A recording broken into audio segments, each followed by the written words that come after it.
আসসালামু আলাইকুম এভরিওয়ান, আপনারা সবাই কেমন আছেন? আমি আপনাদের জন্য নতুন একটি রেসিপি নিয়ে হাজির হয়েছি। মসুরের ডাল দিয়ে ডিম ভুনা, যা একবার খেলে আবার খেতে ইচ্ছে করবে এমন একটি মজাদার রেসিপি। সকালে নাস্তার সাথে রুটি পরোটা গরম ভাতের সাথে এটা খেতে পারেন। ভীষণ একটি মজাদার খাবার। কথা না বাড়িয়ে আসুন তাহলে আমরা মূল পর্বে চলে যাই। প্রথমেই আমরা 5টি ডিম সেদ্ধ করে নিয়েছি। এর মধ্যে হাফ টেবিল চামচ পরিমাণ লবণ, হাফ টেবিল চামচ পরিমাণ হলুদের গুঁড়া দিয়ে দিচ্ছি। এখন ভালোভাবে মেখে নিচ্ছি। দিয়ে দিচ্ছি 3 টেবিল চামচ পরিমাণ রান্নার তেল। এখন ভালোভাবে এগুলো ভেজে নেব। ডিমের গায়ের স্কিন যখন লালচে বর্ণের হয়ে আসবে তখন আমরা নামিয়ে নেব। মিডিয়াম হিটে ডিমগুলো ভেজে নিতে হবে যাতে ডিমগুলো পুড়ে না যায়। দিয়ে দিচ্ছি হাফ কাপ পরিমাণ রান্নার তেল। এখন দিয়ে দিচ্ছি 1 কাপ পরিমাণ পেঁয়াজ কুচি, 2টি কাঁচামরিচ কেটে দিয়েছি।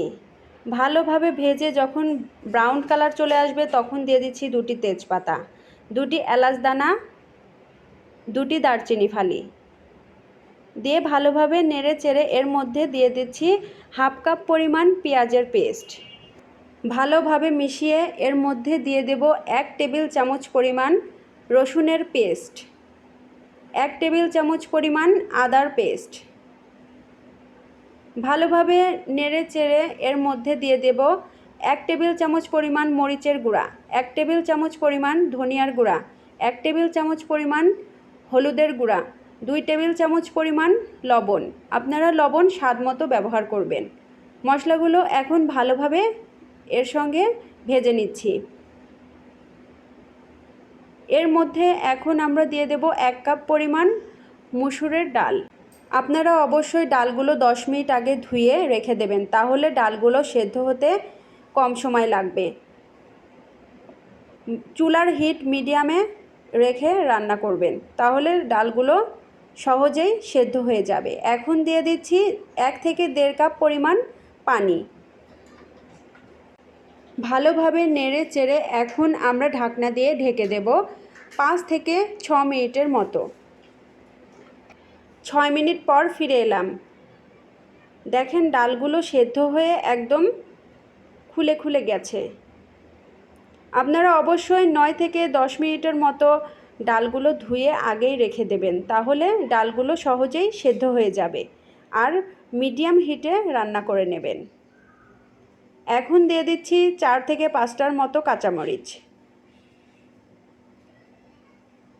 এখন দিয়ে দেব 1 থেকে 1.5 কাপ পরিমাণ ফুটন্ত গরম পানি।